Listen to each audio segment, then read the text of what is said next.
Hi there, my name's Mike. I was sitting out here playing my banjo. I thought, hey, we should do this video. I want to talk about alfalfa tablets. And the question is, do supplements work? Do alfalfa tablet supplements work?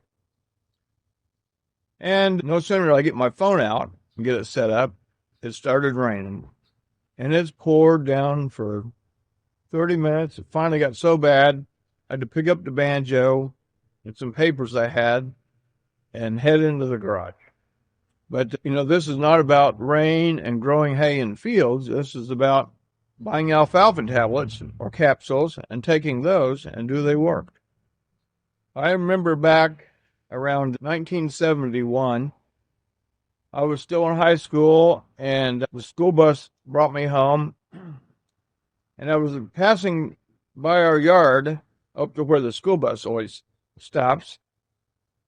I noticed my dad. He was running down the driveway on the gravel, which was downhill, pushing a rototiller over across the road to where the garden was.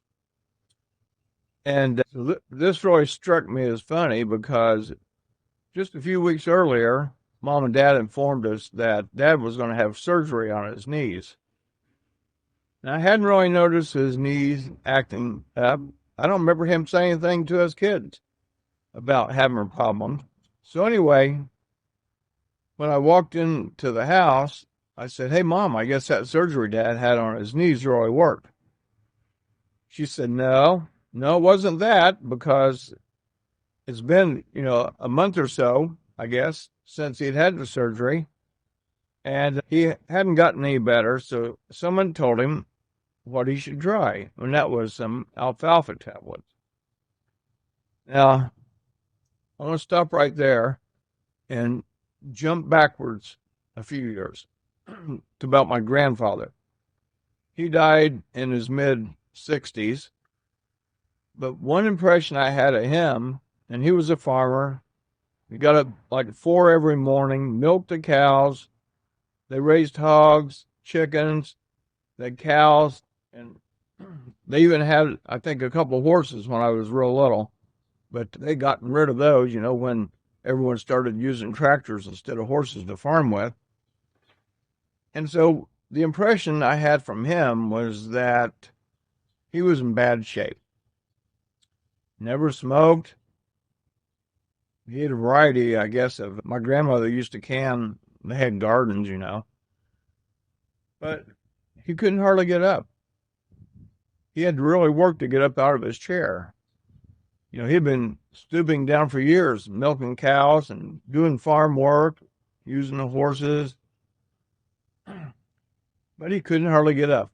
And this was even younger. This is when I was maybe 10 or 12 years old. I really noticed him struggling, having a hard time.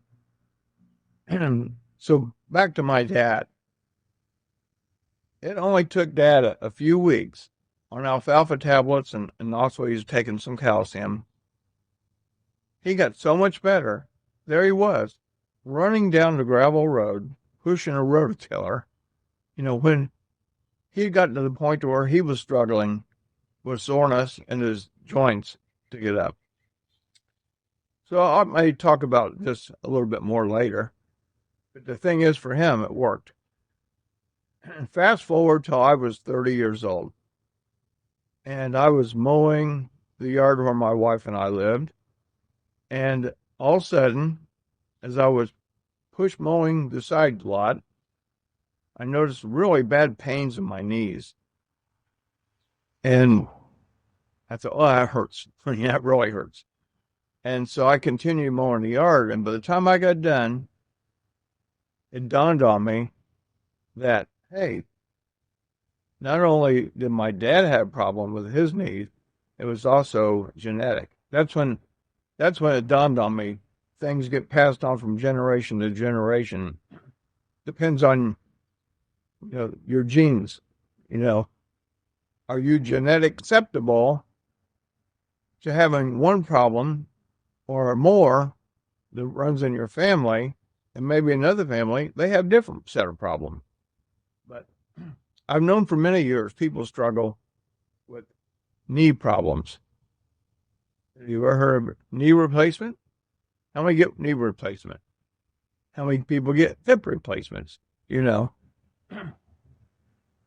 So I'm going to stop right here on this section, and I want you to think about it before I come back to the next part.